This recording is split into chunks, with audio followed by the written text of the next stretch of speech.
Business fans, let's talk. Let's talk about this. I guess you could say the 4 and the 5 position moving forward with the Pistons, or with say the state of Detroit or the state of the 4 or the 5. I recently listened to a podcast. I believe it was Motor City Sports Talk, and he suggested a trade, or well, not suggested a trade. He was referencing a rumor of a trade with the Utah Jazz.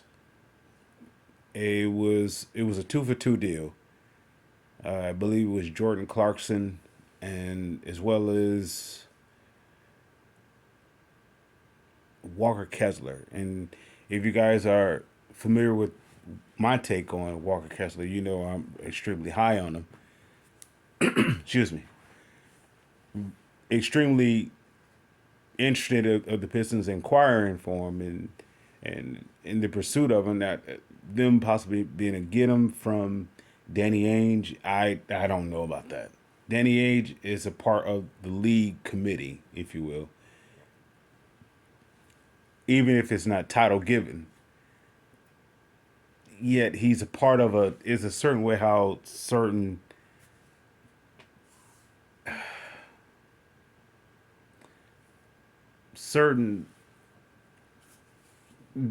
how can we say it, influences.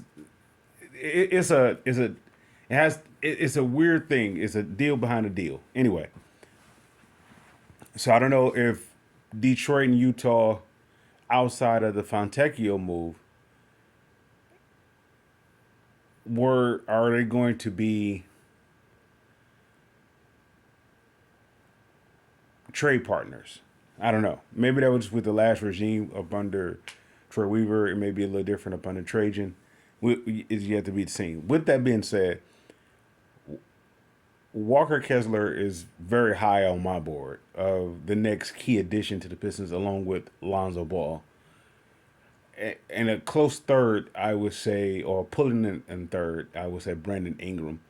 Brandon Ingram is least likely, in my opinion, to be a Piston, with the exception of him. I don't want to say demanding or forcing a locational trade, or in that in where he would like to go, and he's putting in his say. Okay, I want to go to Detroit. Other than that, I don't see Detroit trading for him without them being taken advantage of. Let's say what New Orleans will want. They will want the likes of Jalen Duren and maybe Ivy or something else, or some picks. Yet is almost not worth it. It's in the self same line of a Zach Levine. It's not worth it. If Zach Levine is injured, I don't believe the Bulls will be trading him. If Brandon Ingram wasn't injured or had the reputation of being injured, I don't believe they wouldn't be willing to. Well, the state of where they are in the negotiations or not negotiating an extension of a contract, I don't believe they will be there. He would have been already extended.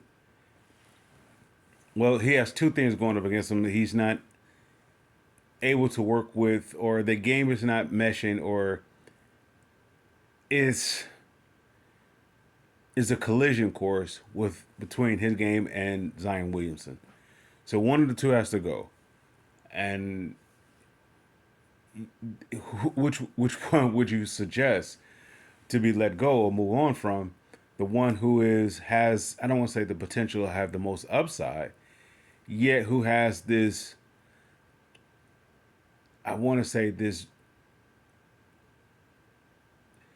draw appeal, where I don't want to call it a superstar, yet is a superstar, and that's in Zion Williamson. The things that Zion Williamson can do is like a freak of nature type deal. So he's more valuable in that regard. So I don't see Brandon Ingram being with the Pistons outside of a New Orleans being desperate, or the Pistons not so much being desperate I would say it had to be a mutual deal. It would have to be the collision course of New Orleans and Detroit would have to be mutually met for that to go. I mean, for I see a deal being done with that. With that being said, I do see the Pistons moving on with their 4 and 5 position, and not because they brought in a new 4 and 5. You know, it's not just that's a part of it.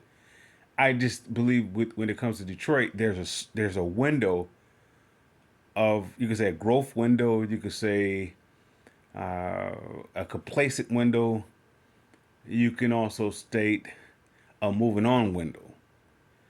And I believe when they're interviewing these players, or not just interviewing these players, when they are assessing these players, you have to consider what window are they, what window or what tier do they fit in with when it comes to the current roster. And we're speaking of the likes of Jalen Duren and Isaiah Stewart. Now, Jalen Duren is a part of the core four. Isaiah Stewart, I put him in the core four. Well, it would be considered a core five and core six if you were to include Sasser. Yet, I believe the Stewart window, I believe he reached it in Detroit.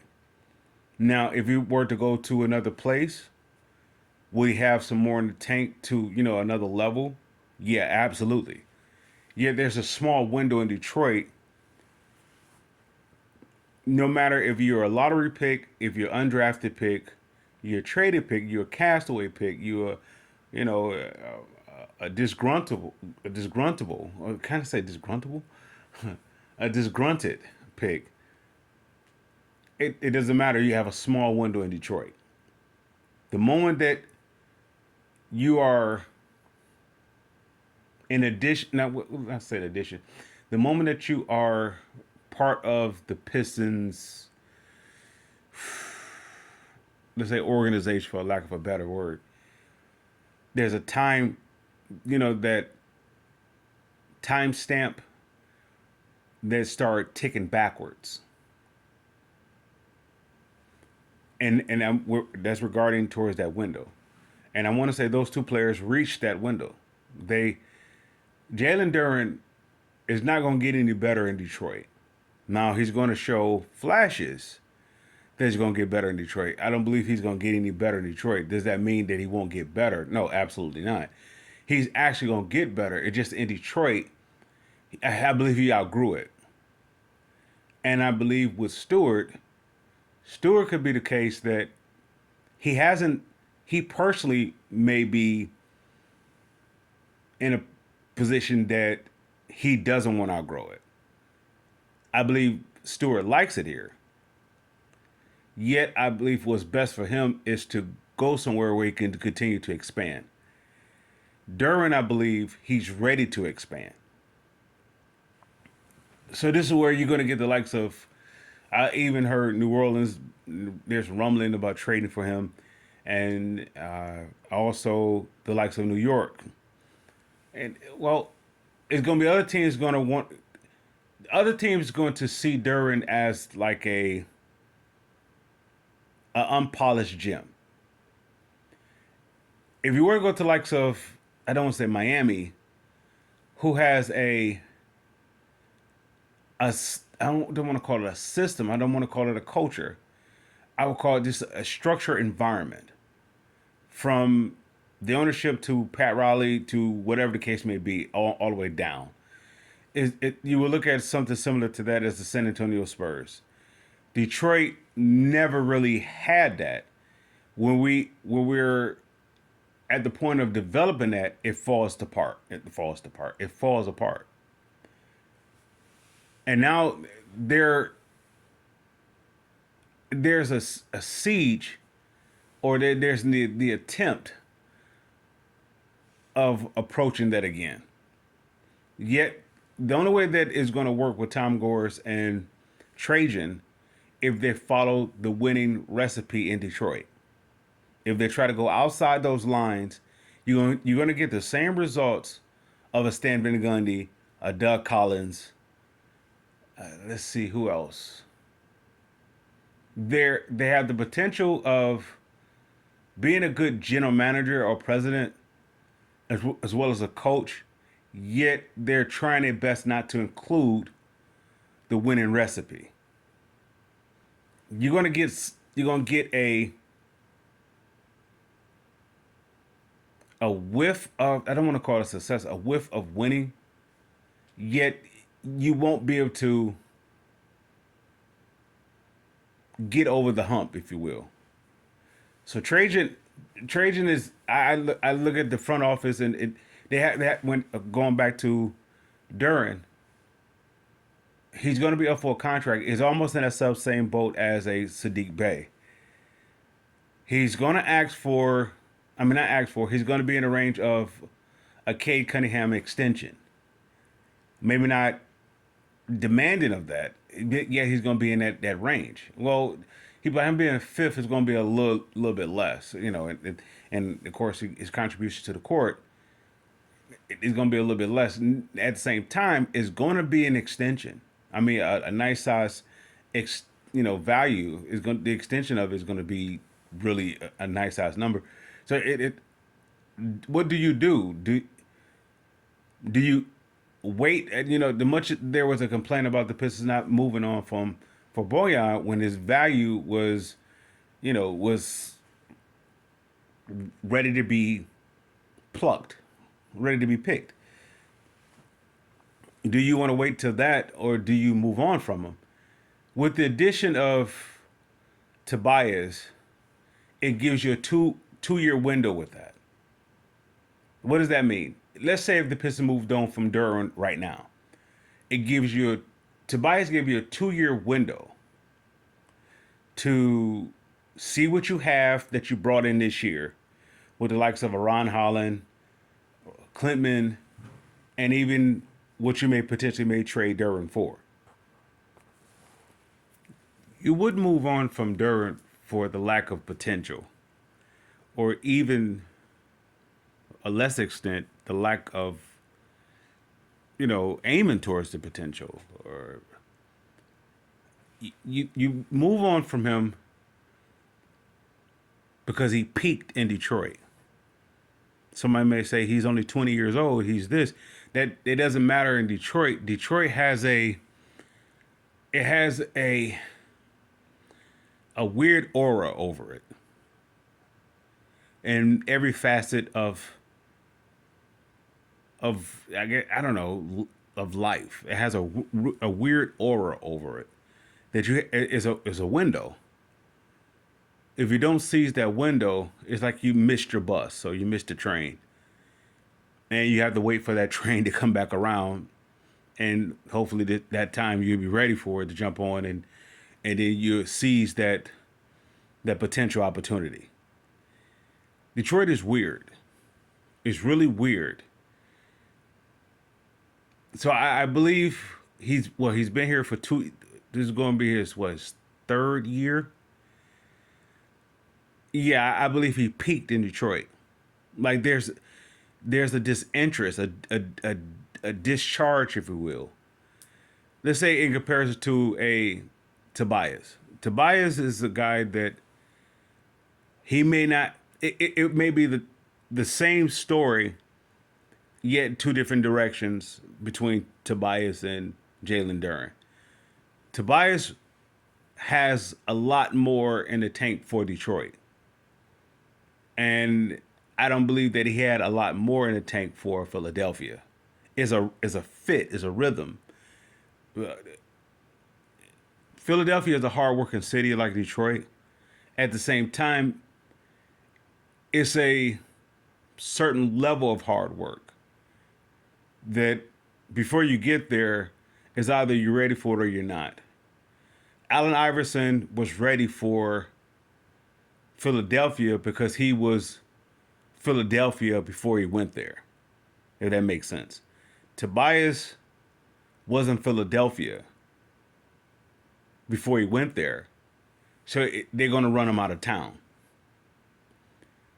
And I would say the same thing goes with with Jalen Duren. I don't believe Jalen Duren is. You know how years ago it's put me in the mind of the Grant Hill thing. Grant Hill wasn't made for Detroit, so they ran him out of town. Grant Hill was made for Phoenix, Orlando. He was made for a. He's definitely if you were to put him up on a Popovich, he would have definitely succeeded beyond what his success in Detroit. It's a certain he was made for like a Coach K, right? So any environment that is structured like that, he's going to do well. Don't get me wrong; that would not diminish him as a player if he's not in a type of situation. Yet it will allow him to reach that potential. That's what I'm saying is that's where the potential is at when a player or when a how would we say it a prospect is on the time clock of potential, the environment has to be that potential for that prospect to reach that potential. The environment has to be that potential. When we say a Ron Holland coming to Detroit, what is Detroit's potential? If you were to say Asar Thompson, Jalen Duren, the core four, even including K, what is Detroit's potential? Detroit's potential should be, along with the statement of culture, identity, it always should go. It always should be, and always. Yeah, let's leave it there. It always should be the bad boys culture. That should be the foundation, the blueprint. Nothing else by far should override that, take the place of it, substitute it. Nothing should, not West Coast, not any other form other than the template of the bad boys. Why? Because it is successful here. It's not a collision course with that. It's the two worlds. It's Detroit, is a hardworking city, and the gathering of the players is from a various different direction. That's not Detroit, being able to, I don't want to say be molded into Detroit, yet they work together. Joe Dumars is not from Detroit. Isaiah Thomas is, you could say he's from Detroit because he's from Chicago. They're like twin cities in so many different ways. You could say John Sally is not from Detroit. You could say Dennis Rodman is not from Detroit. You could say James Edwards, Bill Laimbeer. You could say all the different places, different. They may have came from a structure of hard work, so it allowed them to mesh with Detroit, and they was able to develop this culture or this environment. Every time the Pistons go away from that, it gets worse. It doesn't. It becomes historically bad. With Grant Hill, with all his potential, there's no way they shouldn't have been successful. There's no way unless you do it away from the Pistons winning ways. Unless you go away from it. And when they brought in the teal jersey, that was the indication that they're going away from the Pistons winning ways. They wanted to get away from the whole what they developed. Well, that would be the NBA influence. They want to get away from the bad boy so-called thing. It was bigger than what they was. The bad boy thing was bigger than what they showcased on the court. It made the world. It's like the Fab Five. Yeah, Michigan benefited off of the Fab Five. At the same time, they spit on the Fab Five. And that's how it's done in Detroit. It's like, or Michigan itself. You're only as good as what we need you for. You could even go deeper than that. You could say that's just how, not segregation, but don't want to say a racist state can be, or racist land can be. You're only as good as what I need you for. The moment that I don't need you, I'm getting rid of you. A person could say, "Well, that's everything." That only flies is only that only is tolerable if you are that type of soul. You have to have a two-faced soul. That means you're willing to do good, willing to do evil. Not that you accidentally or you mistakenly do evil. No, you're willing to do evil. As much as you're willing to do good, you're willing to do evil. That's the if that is the aura over that state, then that's going to triple down. And anything that's not in alignment with that is, of course, is going to be a rebellion. Is going to be an opposition. It is. It becomes one of those things where as good as we could benefit from it. The Fab Five, the Bad Boys, I put them in the self-same category in the state of Michigan. Out of all the, you could say the impactful, I don't want to call it Renaissance, but the impactful statements of sports teams in this city, even with this, let's say for example, with the current Lions resurgence, if you will, is a complete mirror, or a complete reflection of the '91 run, or the '91. I don't want to call it success. It's a complete mirror of that. That's the highest it can go. Can it win a Super Bowl? Can it no? Can it get to a Super Bowl? I'm going to say there's a possibility. Yet the potential of it, no, because how the Lions organization is ran. It's ran off that self-same what we were just speaking about on the likes of Fab Five and the going to work. I'm not going to work. The Bad Boys is ran that self-same way.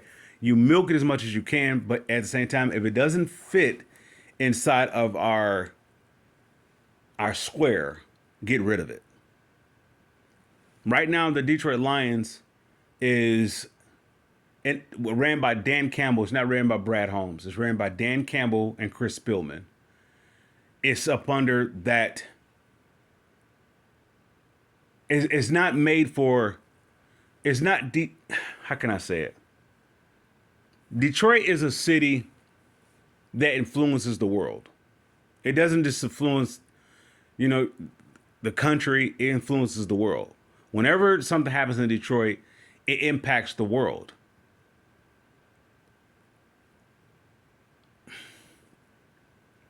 I believe the Lions have peaked.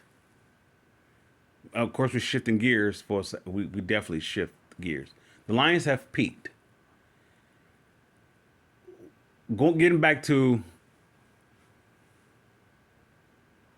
the state of where the Pistons are with their 4 and their 5. Tobias is a part of the bad boy resurgence. I want to say Jalen Duren is on his way out.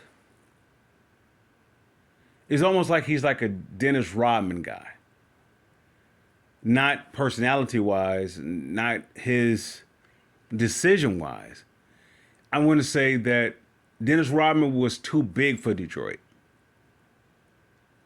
Or let's say it this way.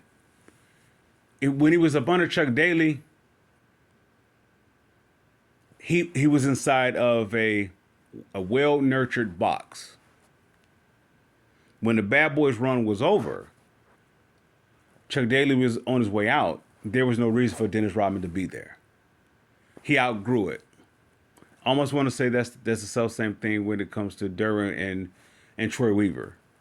It's almost like he doesn't have to be here. Not saying that for me saying it to him. It's almost like him saying it like he's outgrew it. And of course, what I'm all what was being said could be definitely nowhere near reality, and nowhere near factual. I mean, I won't say factual, nowhere near, the possibility of becoming. I just look at Jalen Duren has a timestamp on him. Up under Troy Weaver, I don't believe he would have had a timestamp. he would have received this extension, like let's say for the likes of Isaiah Stewart. But with this current regime, it's a timestamp, and it's ticking backwards. You know, that clock that goes backwards when you run out of time and whatnot. So I can definitely see the Pistons moving on from him this season before he gets to the point of, I don't want to say the trade value is reduced, or the negotiations is making public noise, and and all that. It's a different deal with Cade. Cade, it was like a no-brainer to resign him. There's a lot less question marks with Cade. There's still question marks, but yet nowhere near comparison to Derwin. And Durr's question marks are not based upon potential or him, striving for reaching that potential. It's not based upon that. It's based upon, in his mind, did he run out of growth in Detroit? You know how the saying goes that you may need to go somewhere else to spread your wings, to fly, spread your horizon. You may need to be in a new scenery, a new environment. That's how it is in Detroit.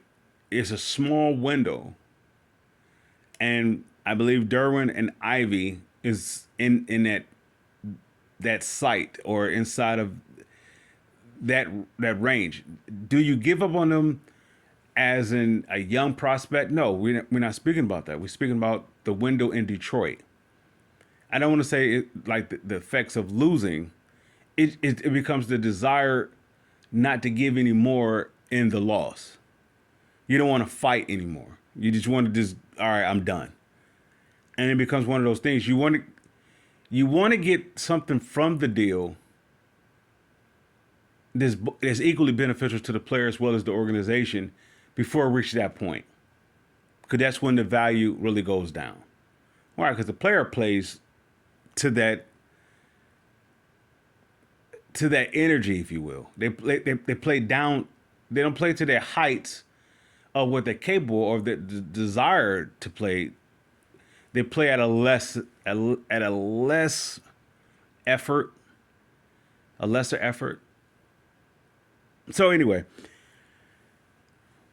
they have the perfect replacement for Derwin with Paul Reed.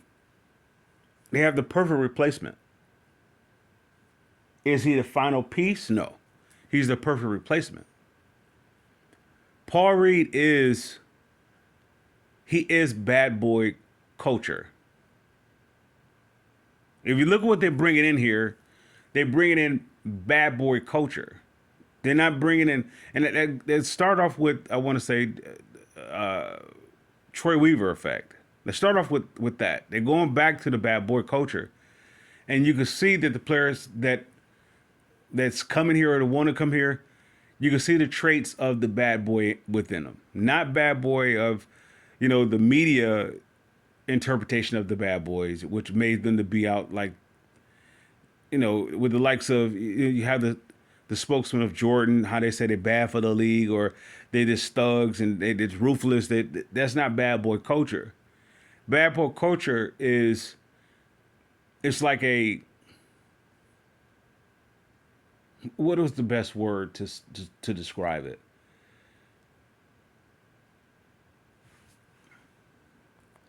Bad boy culture is a movement. It's a fight against injustice. Is a fight up against what's wrong. And every prospect that comes here is not really for that cause. This is why they get a lot of players from other sets, other places, versus their very own being a part of it. So this is why I can see Stewart staying here, but I also could see him if he decides to, almost want to say it would hinder him to stay here. Because I believe there's so much he can offer someplace else. Yet when it comes to, can he be a part of the resurgence of of the bad boy culture, he fits it. He fits it. Sasser fits it. I don't know about Cade.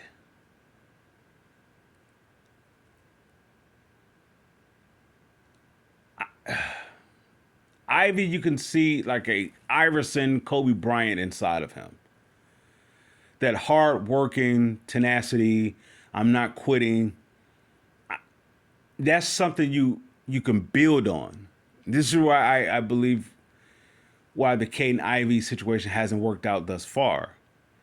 Maybe it's one of those things that you need the right minds to fix it, or to fix it you need to forgive me, or you need the mind to fix it.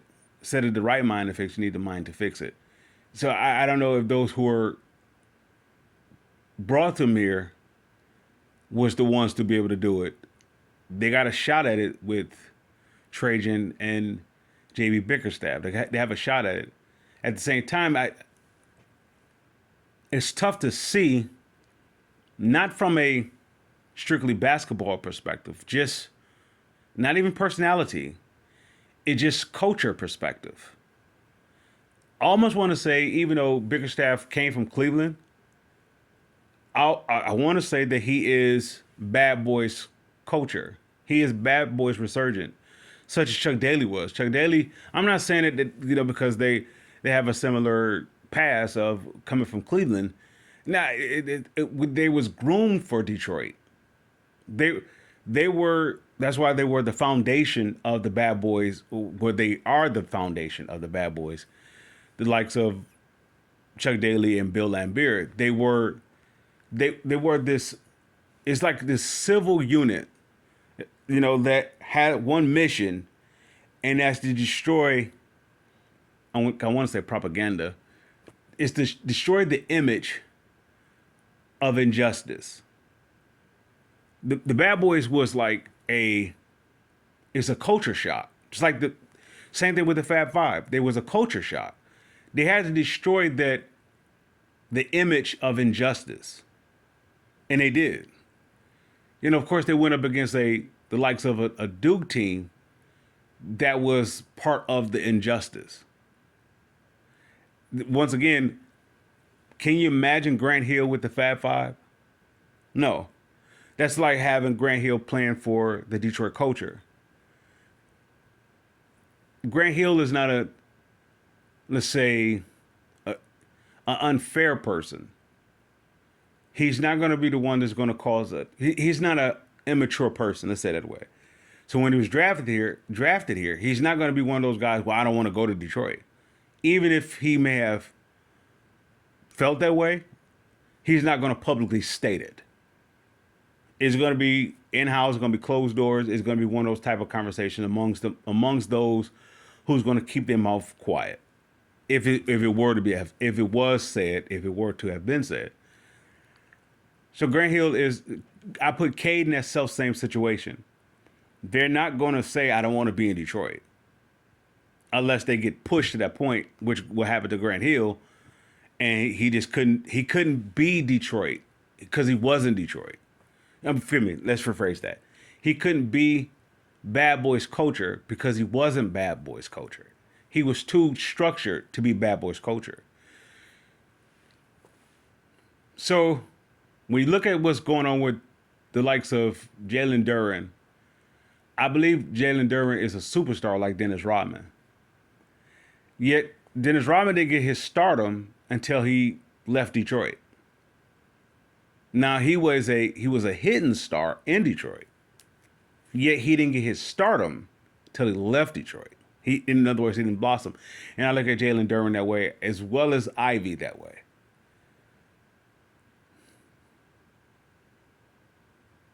Cade, I look at him as the way of a Grant Hill.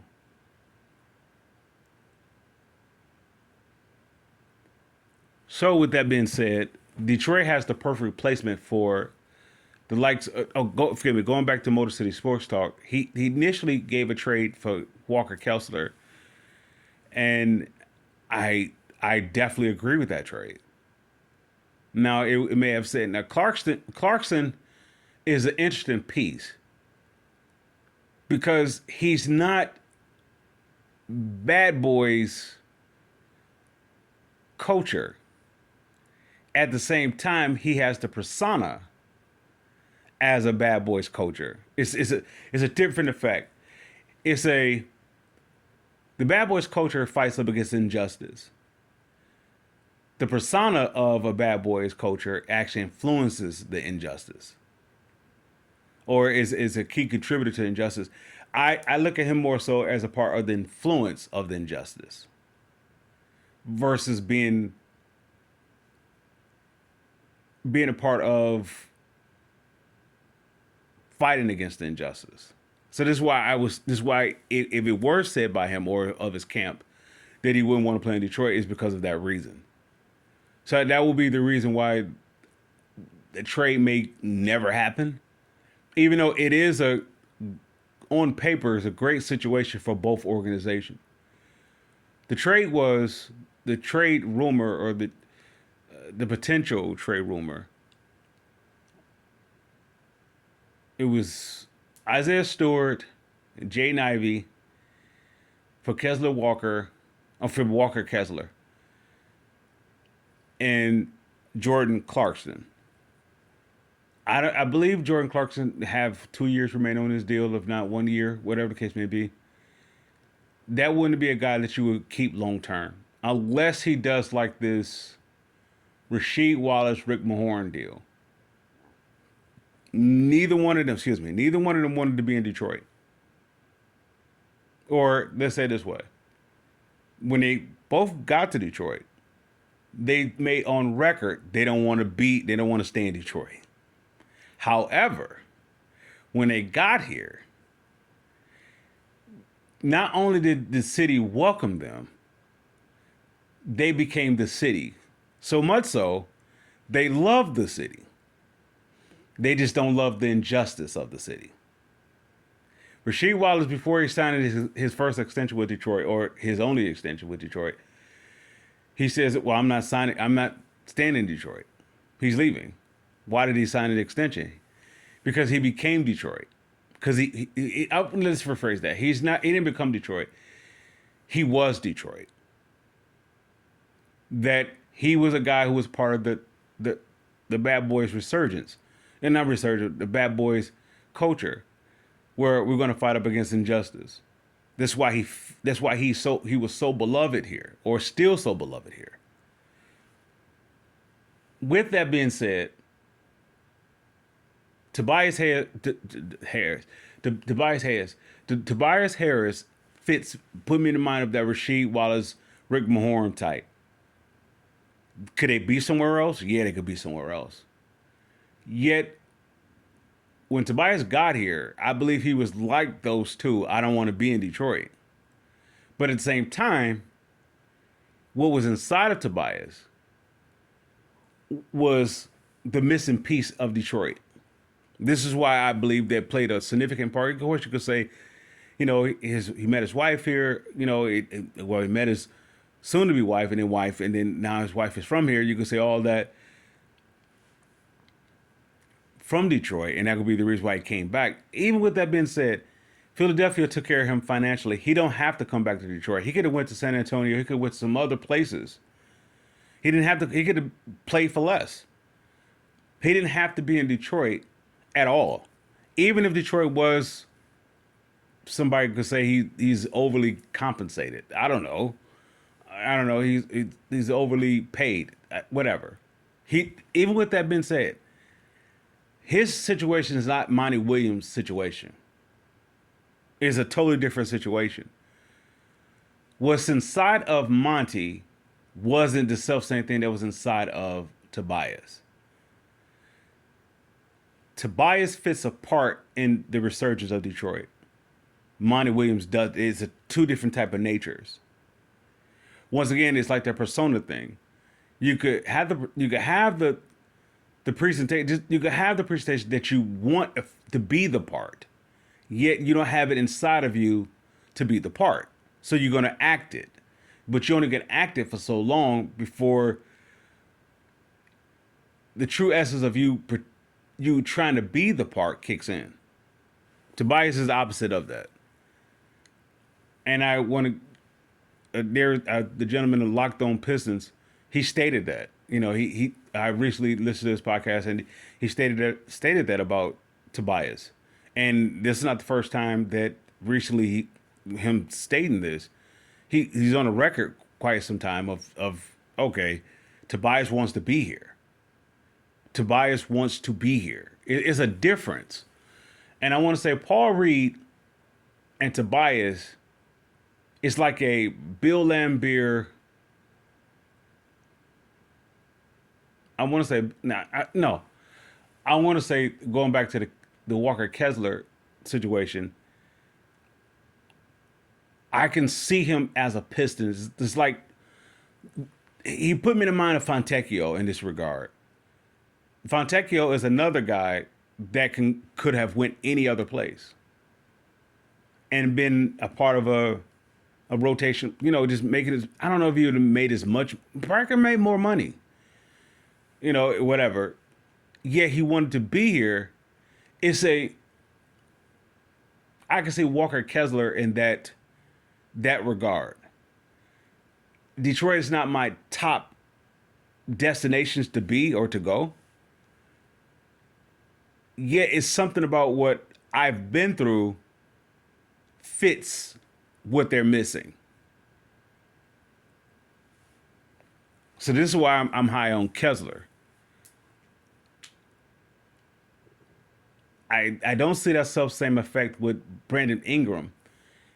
If I was Brandon Ingram, I would be demanding to go to Detroit because it will be that perfect. I don't want to say, how can I, if Detroit is not careful, if they were to engage with that, that situation could turn out to be like a Monty Williams type situation. If it's done properly, it could be the best for both situations. They both get what they needed or what they were requesting from their previous situation. Paul Reed and Tobias are definitely Pistons resurgence. And I'm going to call it just that. It's the bad boy resurgence. Am I skipping over to going to work? No, the going to work crew is the bad boys resurgence. This will be the third. It will be the third stint of it. They're finally getting back. Detroit is coming. The Pistons are coming back home. They're coming back to their ways of being this team against, or this franchise against injustice. This is why I will always salute Bill Davis. I don't know him personally. He may not, the way I perceive him as, he may not even, may have never lived up to that, may been far from my perception of him. I just look at him as a part of the same thing I would do with Steve Fisher. They were against injustice. Even if they were playing a part of benefiting off the fight against injustice. I don't know. Steve Fisher is weird. That situation where I leave that alone. Yet when it comes to Bill Davison, you can see that he had a different stance. And I want to say the likes of Tom Gores. Tom Gores is part of the injustice. He's part of it. Now he's at the crossroads. The same way as like Sheila Ford Hamp. They're at the crossroads of continuing the way that it has been going, or to go on a different course. Now it looks as though the Sheila Ford Hamp has left the ways that has been done before. That's yet to be seen. If this season is, if the season reached to the heights or less than what the previous season was of the Lions, then she's for the injustice. Bottom line. If she's against the injustice, they wouldn't overachieve. They would accomplish the goal of the heart of the people. which is to finally do something that this franchise has never done in the Super Bowl era. Number one, get to the Super Bowl. Number two, possibly winning the Super Bowl. But going back to the Tom Gore situation, I believe he's at that crossroads where he can not so much walk in the footsteps of Bill Davidson, but walk the self-same pathway of Bill Davidson, where he could be so inventive that he can defy the injustice. And if he doesn't see it as injustice of then he's playing his part. And the same thing goes with the fans. Same thing goes with any individual's part of the organization. This is why there are certain individuals spoke about the six, what is that? The 68 losses with the Pistons. They were standing up against injustice. That's not the bad boys culture. That's not what was developed. That's not our winning ways. And it was a clear indication that they went, with all intention and purposes, they went up against the winning ways. It's the same thing like the whole Till era. Is to go up against the what the injustice. It's weird. It's weird. So with that being said, getting back to leaving the politics all out of it, and let's get back to the actual sports. I don't want to call it logistics. Let's get back to the subject at hand. The Pistons can move on from. They could not move on. They could be at the destination of moving on from Duran and Stewart. They could be at that destination. I don't want to call it the resurgence, yet I would say the opportunity of Klintman. Holland is I put him in that Jalen Duran category. That he's a star. Yet he's up under that window. If losing starts early, he may want out of Detroit. Klintman is another deal.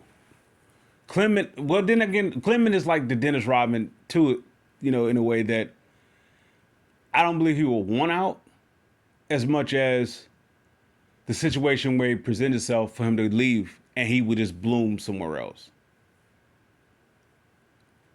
It wouldn't be because they're giving up on young prospects, young potential. It's not because of that. It's a window that is either that you in Detroit or you're out of Detroit. There's no room for being in between. And what I mean by in Detroit, that means that you die for it. Or if not, you have to go. Otherwise, the aura of the city will eat you alive internally. It will eat you alive. And I want to say the media here is for injustice. It's not against it, it's for it. They may say a few lines here and there. They may seem as though they are against it. They are for it.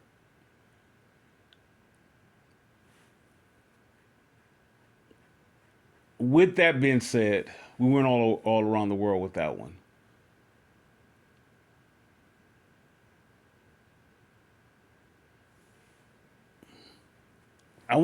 Forgive me if I'm mispronouncing this gentleman named Danis Jenkins and Sasser. That put me in mind of Lindsey Hunter and Mike James. Now, I spoke about before that there's an individual, a very specific individual, who literally takes what I say word for word and replays it or resays it as though that they said it themselves. Yet when it comes to other sources, they credit those other sources. Yet they won't credit come from me. I get it.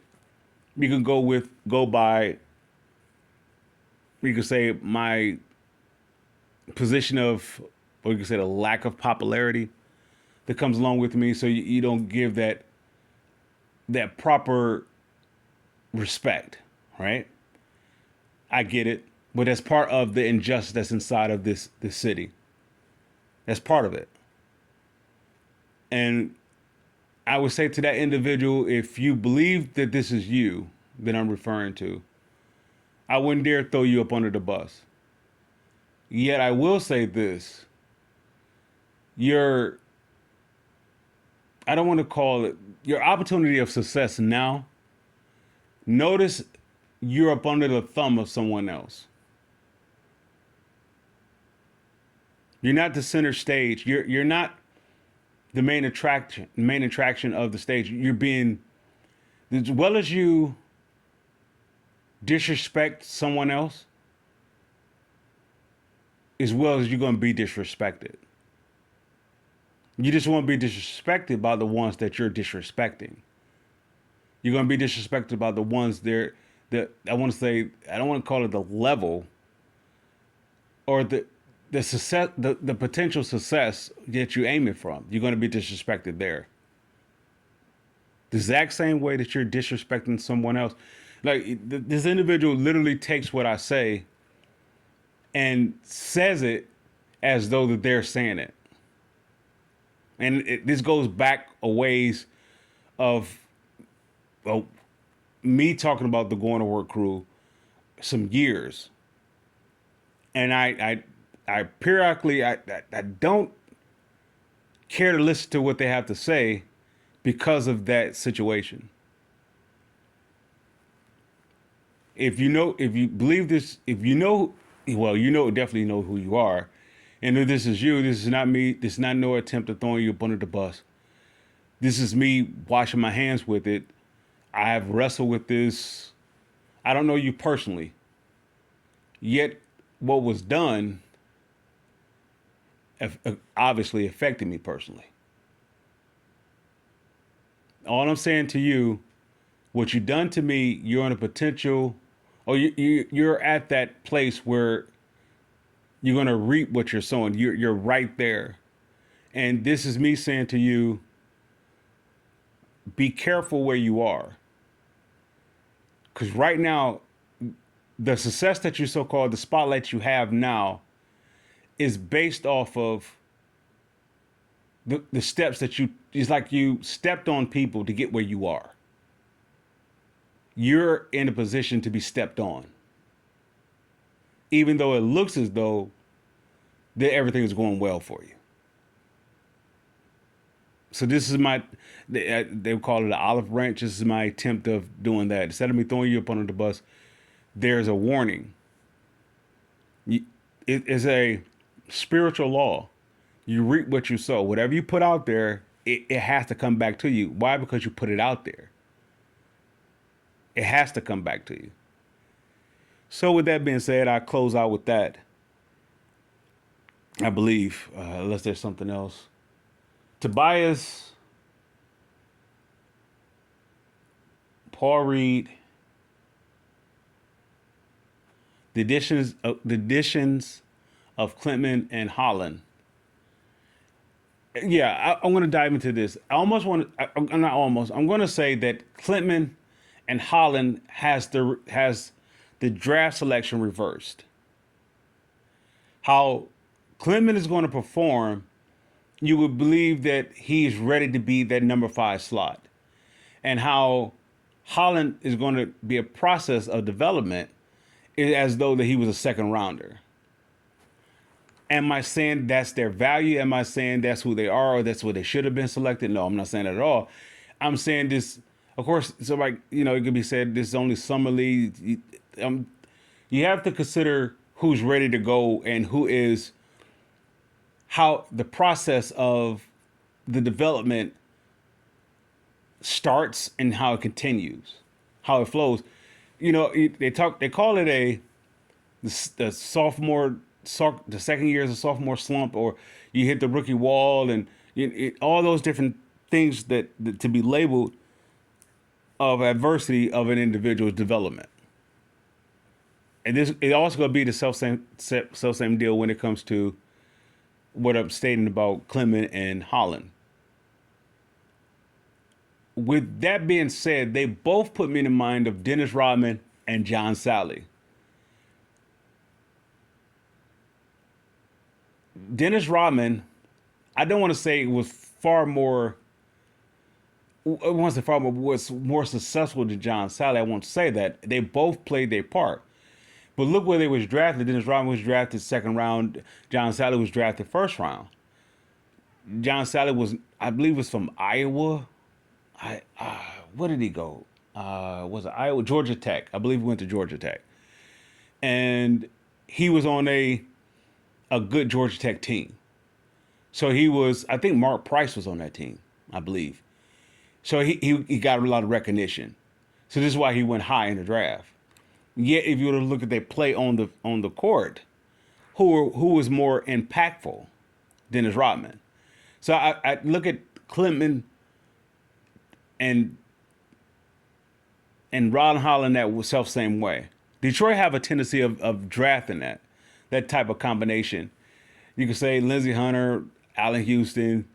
You can say also Rodney White, Mimino Core, and going back to what I was saying about the gentleman that take what I say. If I'm saying this today, it's most likely this individual going to take what I'm saying and try to claim it as what they're saying. I don't want to call it to be the smartest man in the room.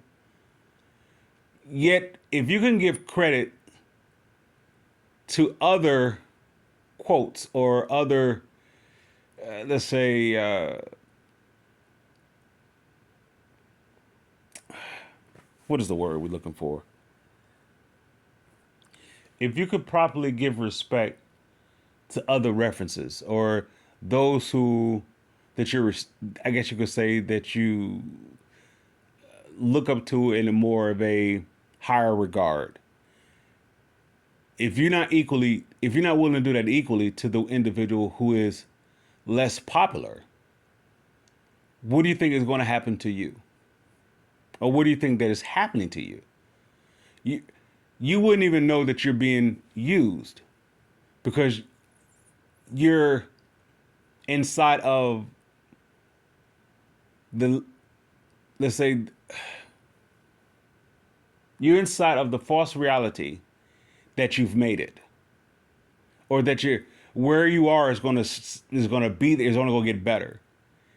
Yet you're only as good as how you started off with. If you start off on the wrong foot, you're only gonna be able to build off that wrong foot.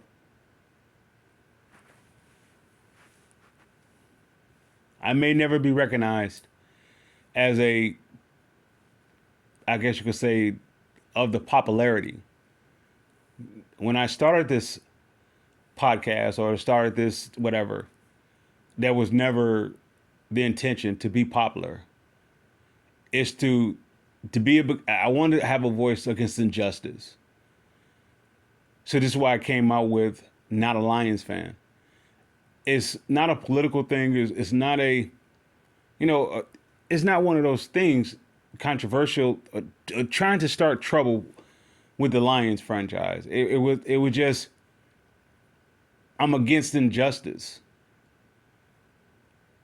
If you are the one who's starting the fight, admit that you're starting the fight. Don't throw the people up under the bus that you're fighting with, or put the blame on them like as though they started the fight.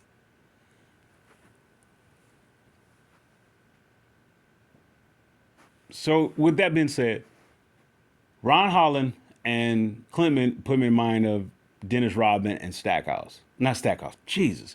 Dennis Rodman and John Sally. Where they was drafted can easily be switched. I believe Dennis Rodman was drafted, of course, in the second round, late second round, and John Sally was drafted a top 11, I believe, if I'm not mistaken. And I see Clement as a Dennis Rodman type.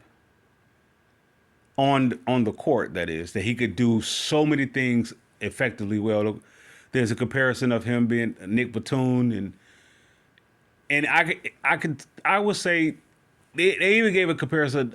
He even gave himself a comparison of Tobias, and I agree. Now Tobias is a more of a John Sally type of approach, yet he can do many things as a Dennis Rodman.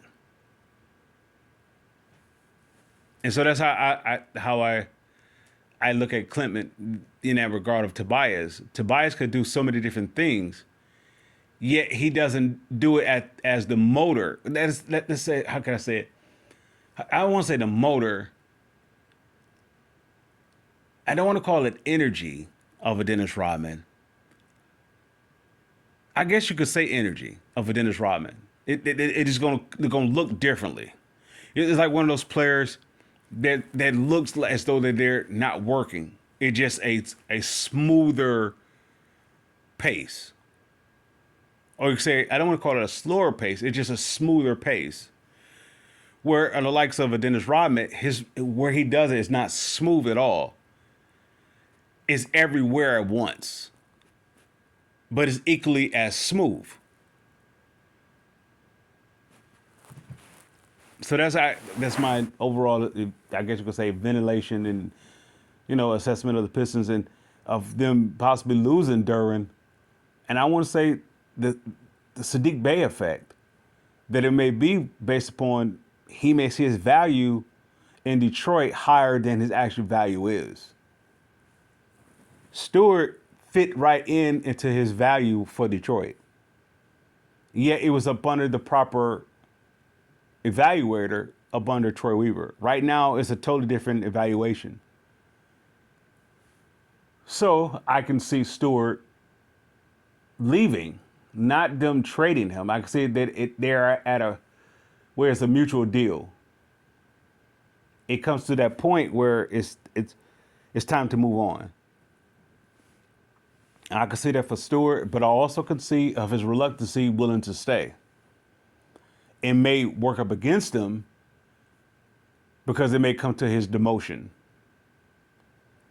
When you drafted Ron Holland and Clement, I'm not saying, and even the 2-year window with Tobias, I'm not saying they were brought here to be his replacement.